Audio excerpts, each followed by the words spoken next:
ఉస్మాన్ ఇన్స్టిట్యూట్లో నేను చదువుకున్నా కదా, ఉస్మాన్ ఇన్స్టిట్యూట్లో నాది ఎంఏ అయింది, బీఎడ్ అయింది, టీపీటీ అయింది, బీఎడ్ అయింది, పిహెచ్డి అయింది కదా. అక్కడ ఉస్మాన్ సిటీ విద్యార్థులు ఏ సంఘాలైనా సరే, అంటే అపోజిట్ సంఘాలు కానీ లేకపోతే అనుకూల సంఘాలు కానీ, ఏ సంఘాలైనా సరే విద్యార్థి నాయకులు నలుగురు లేకపోతే విద్యార్థులు నలుగురి సుదర్శన్ అంటే ఏంటో చెప్తారు. ఇష్టం వచ్చినట్టుగా ట్రోలింగ్ చేసి ఏదో ప్రచారం చేస్తే ఏమవుతుందో అట్లా కరెక్ట్ కాదు. నేను విషయం ఏంటంటే నిజాయితీగా నికాస్ అయినటువంటి నాయకునిగా తీర్మాన్ మల్లన్న బరిలో దిగుతుండు. ఎవ్వరికి కూడా అసలు ఏం చేయాలనో అర్థం కానటువంటి పరిస్థితుల్లో ఉన్నారు.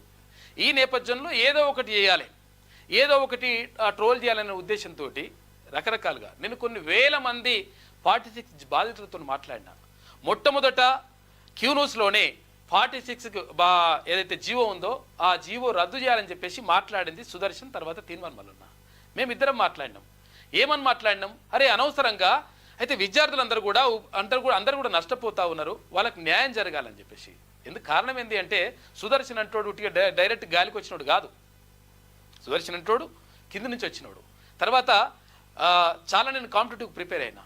నేను ఎస్ఏ రైటింగ్లో స్టేట్ ఫస్ట్, ఉమ్మడి జిల్లాల ఉమ్మడి రాష్ట్రంలో ఎక్కడ ఉమ్మడి ఆంధ్రప్రదేశ్ రాష్ట్రంలో SA రైటింగ్లో state first, Osmania university first, Hyderabad district first. మా ఇంట్లో 12 బస్తాల అవార్డులు ఉన్నాయి, 2 బస్తాల సర్టిఫికెట్లు ఉంటాయి. తర్వాత నాకు నెట్ ఉన్నది, సెట్ ఉన్నది, టెట్ ఉన్నది. ఈ విషయాలు ఎందుకు చెప్తున్నా అంటే అసలు యాక్చువల్గా చెప్పాల్సిన అవసరం లేదు, కానీ ఈ విషయాలను ఎందుకు చెప్తున్నా అంటే సుదర్శన్ అంటే ఏందో తెలవాలి, గత చరిత్ర తెలవాలి కదా. అయితే ఇవన్నీ కూడా ఉన్నాయి నాకు. ఇవన్నీ క్వాలిఫికేషన్లు ఉన్నా కానీ నష్టపోతా ఉన్నాము, కనీసం నోటిఫికేషన్ రావట్లేదు. ఎస్ఏ రేటింగ్లో టాపర్ అంటే ఏంది, ఇట్లా కొంచెం ఒక్కసారి గ్రూప్ 1 నోటిఫికేషన్ వస్తే రాసేస్తే ఈ పార్టీకి డిప్యూటీ కలెక్టర్ కావాల్సినోడు. కానీ ఇవన్నీ రాకుండా మొత్తం ఆవేదన చెంది తర్వాత నా పక్క ఉన్నటువంటి విద్యార్థి మిత్రులందరూ కూడా బాధపడతా ఉంటే, నా పక్క రూమ్లో ఉన్న ఏది డాక్టర్ రవీంద్ర నాయక్ ఇంగ్లీష్ డిపార్ట్మెంట్లో పిహెచ్డి కంప్లీట్ అయింది ఆయనది. కంప్లీట్ అయిపోయిన తర్వాత ఏం చేయాలనో అర్థం కాక, ఉద్యోగం రాక ఆయన ఆత్మహత్య చేసుకుని చనిపోయిండు. ఆ తర్వాత పక్కకు ఏది ఉస్మానియా సిటీలో న్యూ పీజీ హాస్టల్లో డాక్టర్ నర్సన్న, ఆయన సైన్స్ డిపార్ట్మెంట్లో ఆయన పిహెచ్డి కంప్లీట్ చేసిండు, ఆయనే చనిపోయిండు.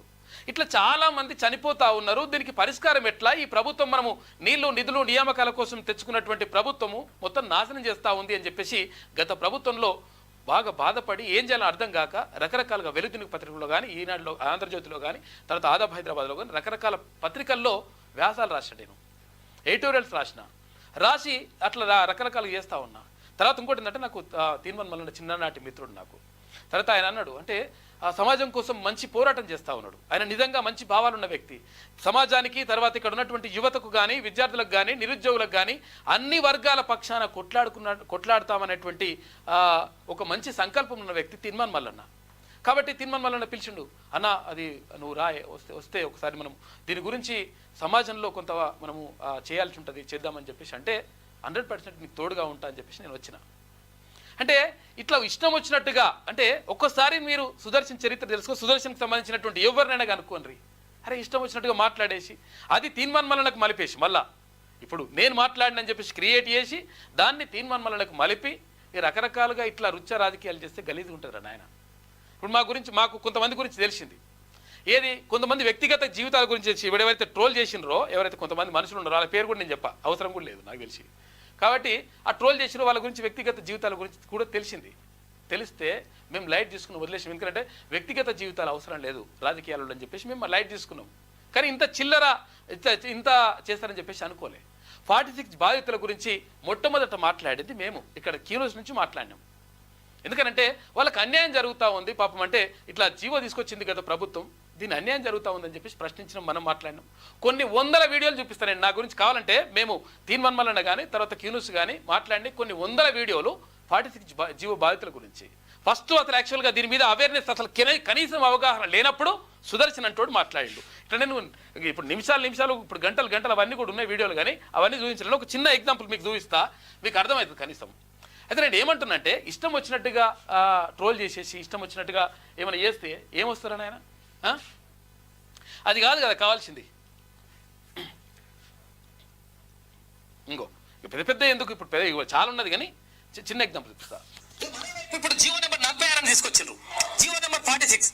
మిత్రులారా చాలా గమనించండి మీరు, ఎందుకంటే ఎంత మోసం చేస్తా ఉంది, ఎంత దారుణం చేస్తా ఉంది, నిరుద్యోగులను ఇంకా ఎంత ముంచేందుకు ప్రయత్నం చేస్తా ఉంది ప్రభుత్వం అనేటువంటిది క్లియర్ గా మనం అర్థం చేసుకోవాల్సిన అవసరం ఉన్నది. ఎందుకంటే జీవో నెంబర్ 46 అని తీసుకొచ్చి 7వ తారీఖు దాకా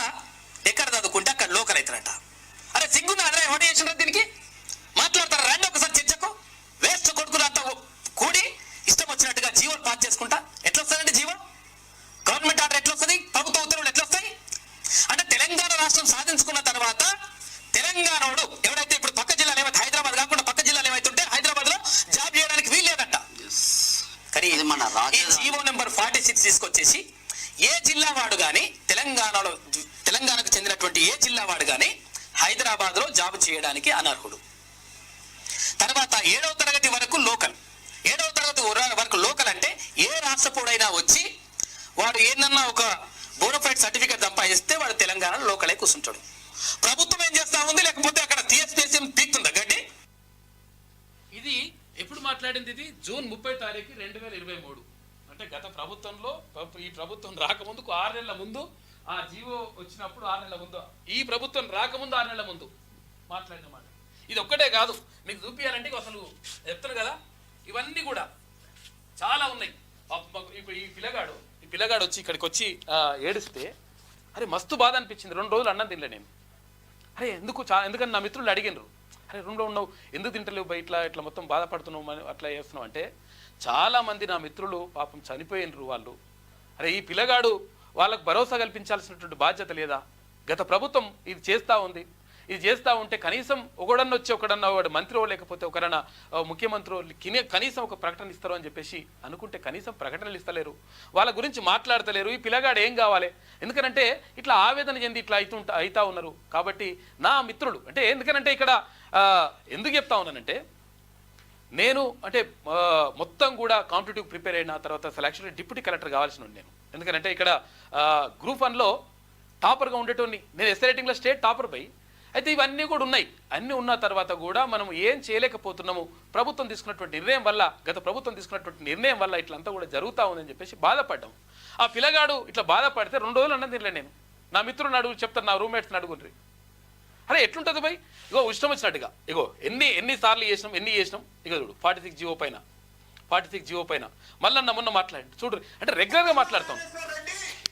ఇదే కేసీఆర్ జీవో నెంబర్ 46 తీసుకొచ్చి ఆ పేద బిడ్డలకు ఉద్యోగాలను దూరం చేసినటువంటి దుర్మార్గుడు కేసీఆర్. ఈ జీవోలు తీసుకొచ్చినటువంటి కేసీఆర్ ఇక్కడ ఉద్యోగస్తుల కళ్ళల్లో కన్నీళ్లు చూసిండు, నిరుద్యోగస్తుల కళ్ళల్లో కన్నీళ్లు చూసి వాళ్ళ చావులకు కారణమైతా ఉన్నాడు. నేను ఇది చెప్తా ఉన్నా ఈ వేదిక నుంచి, సోదరులారా, ఇది కాంగ్రెస్ పార్టీ ప్రభుత్వం. కాంగ్రెస్ పార్టీ మేనిఫెస్టోలో ఏ అంశం అయితే మీకు హామీ ఇచ్చిందో ఆ అంశాన్ని దగ్గరుండి అమలు చేయించి మీకు అప్పగించే బాధ్యత తీన్మార్మలన్నదని చెప్పి మీ అందరికి తెలియజేస్తా ఉన్నా సోదరులారా.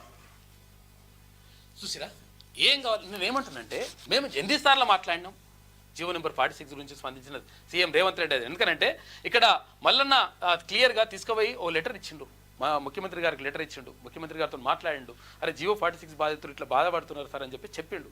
చెప్పిన తర్వాత ప్రత్యేకంగా ఒక మంత్రులతోటి ఒక కమిటీ వేసిండ్రు. మొన్న ఇక్కడ నామినేషన్ వేసేటప్పుడు నల్గొండలో నామినేషన్ వేసేటప్పుడు అక్కడ మంత్రి కోమటిరెడ్డి వెంకటరెడ్డి గారు కూడా చెప్తే, కోమటిరెడ్డి వెంకటరెడ్డి గారు కూడా అన్నారు 100% పాపం వాళ్ళకు న్యాయం జరగాల్సిందని చెప్పేసి ఆయన కూడా దీనిపైన మేము నిర్ణయం తీసుకుంటాం, 100% దీనిపైన ఏం కమిటీ ఏది ఉందో ఆ కమిటీని తొందరగా నివేదిక ఇచ్చేటట్టు చూస్తామని కూడా ఆయన కూడా చెప్పిండు. ఇష్టం వచ్చినట్టుగా కావాలని చెప్పేసి ఏది దొరకలేదు కాబట్టి ఏదో ఫేక్ మొత్తం కూడా ప్రచారం చేయాలని చెప్పేసి ఇటువంటి ప్రచారం చేస్తే ఏమవుతుంది భయ్? ఇప్పుడు అన్వర్ గారు అంటే మాకు మంచి గౌరవం అసలు. యాక్చువల్గా నిజంగా ఆయన సామాజిక సేవా కార్యక్రమాలు రకరకాలుగా ఇవన్నీ కూడా చేస్తూ ఉంటే ఆయన కూడా అసలు అంటే కనీసం నేను ఏమంటున్నంటే, కనీసం అసలు యాక్చువల్గా బ్యాక్గ్రౌండ్ తెలుసుకోకుండా మాట్లాడితే కరెక్ట్ కాదు. నాకంటే ఆయన అంటే గౌరవం ఉండే.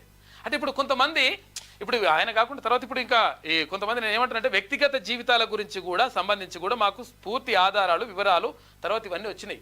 కానీ మేము ఎప్పుడు కూడా వ్యక్తిగత వివరాలు, వ్యక్తిగత ఆధారాలు, వ్యక్తిగత విషయాలు మాట్లాడదలుచుకోలేదు. తీర్మానం మల్లన్న దగ్గరకు వచ్చినాయి, మా దగ్గరకు వచ్చినాయి. మేము వద్దు అని చెప్పినాం. ఎందుకంటే వద్దు భయ, అట్లా కరెక్ట్ కాదు. మనం రాజకీయంగా ఒకవేళ ఏమైనా ఉంటే ఎదుర్కోవాలి, లేకపోతే ఏమైనా ఉంటే విధానాలపైన మాట్లాడాలి, అటువంటిది మాట్లాడాలి. కానీ ఇష్టం వచ్చినట్టుగా అటువంటి వద్దని అనుకున్నాం. కానీ కావాలని చెప్పేసి ఒక ఫేకు ఏదో చేసేసి కొన్ని వేల మందితోటి నేను నాకు ఫోన్ చేసిండ్రంటే, సుదర్శన్కి ఫోన్ వస్తే మళ్ళీ కాల్ బ్యాక్ వస్తుంది తర్వాత నన్న. ఎందుకనంటే ఒక ఆన్సర్ చెప్పేటువంటి ఆ పరిస్థితి ఉండాలి. ఎందుకంటే విద్యార్థులకు ఒక భరోసా కల్పించాలి. కనీసం ఆన్సర్ కూడా చెప్పకపోతే బాగుండదని చెప్పేసి నేను ఫోన్లు వస్తాయి. వచ్చినా కానీ కావాలని చెప్పేసి ఫ్రస్ట్రేషన్ గురేసి రకరకాలుగా చేస్తూ ఉంటారు. వేల ఫోన్లు అయినా కానీ నేను సమాధానం చెప్తాను. ఒక్కసారి మీరు గుండె మీద చేసుకుంటారు, ఒక్కసారి మీరు అడుగుంటారు, మాకు ఫోన్ చేసిన వాళ్ళని అడుగుంటారు, వాళ్ళకి ఎట్లా నేను సమాధానం చెప్తున్నాను. నాతో మాట్లాడిన వాళ్ళు 100% సాటిస్ఫై అవుతారు. ఎందుకంటే మనం అటువంటి ఎందుకంటే నేను ఆ స్థాయి నుంచి వచ్చినటువంటి వ్యక్తిని, అక్కడి నుంచే వచ్చినాం మనం మూలాలను మర్చిపోము. అటువంటిది ఇష్టం వచ్చినట్టుగా చేసేసి అది నా మీద చేసి సరే నా మీద చేసినా కానీ నేను పెద్దగా నేనేం బాధపడను, ఎందుకంటే మనం నిజాయితీగా బరాబర్ ఉన్నాం కాబట్టి. నా మీద చేసేసి దాన్ని మల్లన్న మీదకి నెట్టి తర్వాత ఏం చేస్తారు నాయన? ఇది కరెక్ట్ అయితే ఇదేమన్నా ఇది మరి కరెక్ట్ అనిపిస్తుందా మీకేమన్నా? ఏం చేయగలుగుతారు భయ్? కావాలని చెప్పేసి ఒకటి క్రియేట్ చేసి ప్రత్యేకంగా క్రియేట్ చేసి సుదర్శన్ అని చెప్పేసి ఇవన్నీ ఏముంటుంది చెప్పు? అట్లా అని చెప్పేసి మనం పెద్ద తప్పు చేసిండే ఏమైనా చేసిండంటే 100% కాదు. బరాబర్ జీవో నెంబర్ 46 గురించి ఎన్నిసార్లు మాట్లాడినామో చూడండి. ఇక చూడు బల్మూరి వెంకటన్న వస్తే మొన్న బల్మూరి వెంకటన్నతో కూడా మాట్లాడినాం ఎమ్మెల్సీ గారితో. ఇంకో రద్దు చేయాలని చెప్పేసి కానిస్టేబుల్ అయితే విషయం ఏంటంటే ఇంకో విషయం చెప్తాను నేను మిత్రులారా, మీకోసం జీవో నెంబర్ 46 బాధితుల కోసం బాధితులని అరెస్ట్ చేస్తే, గత ప్రభుత్వం అరెస్ట్ చేసిన తర్వాత అక్కడ పోలీస్ స్టేషన్లకు ఫోన్ చేసి మాట్లాడి ఏసీపీ గారితో డీసీపీ గారితో అక్కడ ఉన్నటువంటి సీఐలతో మాట్లాడి 100% వాళ్ళు చేసినటువంటి పోరాటం న్యాయమైన పోరాటం, మీరు అనవసరంగా అరెస్ట్ చేయొద్దని చెప్పేసి వాళ్ళకి చెప్పి వాళ్ళని బతిలాడి ఆ తర్వాత వాళ్ళకు ఫుడ్ పంపించి భోజనాలు పెట్టించి మేము దగ్గరుండి భోజనాలు పెట్టించినాం. ఒక్కసారి కనుక్కోండి తెలుస్తుంది కదా. తీన్మన్మోహన్ ఏం చేసిండు, కీరూస్ ఏం చేసింది, సుదర్శన్ ఏం చేసిండు అనేది అర్థమవుతుంది కదా.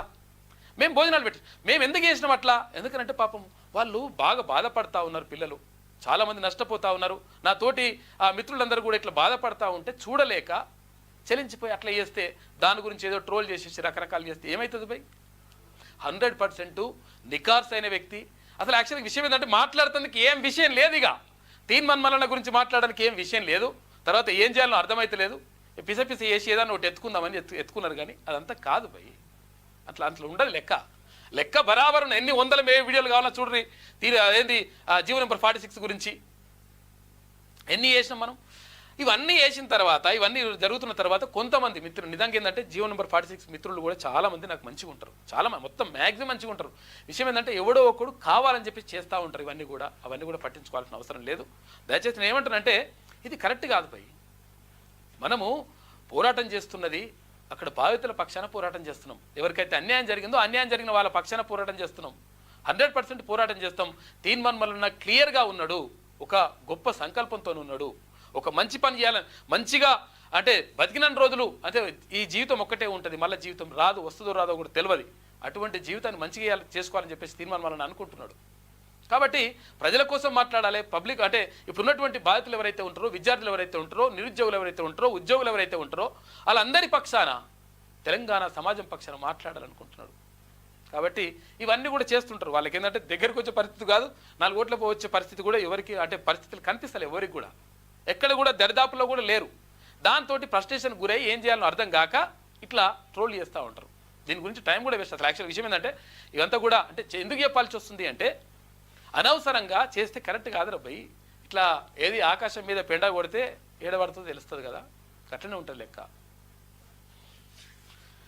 సారీ టైం కూడా వేస్ట్ చేసినట్టున్నా. ఇక మార్నింగ్ లిస్ట్లోకి వెళ్దాం. ముందు